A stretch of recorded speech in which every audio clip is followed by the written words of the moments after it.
আগ্নেয়াস্ত্র উদ্ধার মানিকচকে। মানিকচক পুলিশের বড়সড় সাফল্য।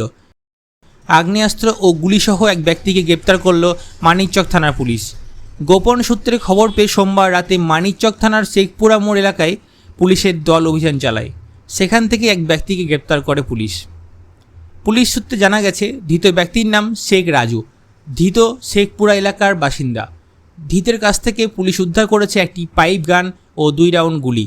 প্রাথমিক জিজ্ঞাসাবাদে পুলিশ জানতে পেরেছে, এই আগ্নেয়াস্ত্র ও গুলি পাচারের উদ্দেশ্য নিয়ে শেখপুরা মোড় এলাকায় ওই ব্যক্তি দাঁড়িয়েছিলেন।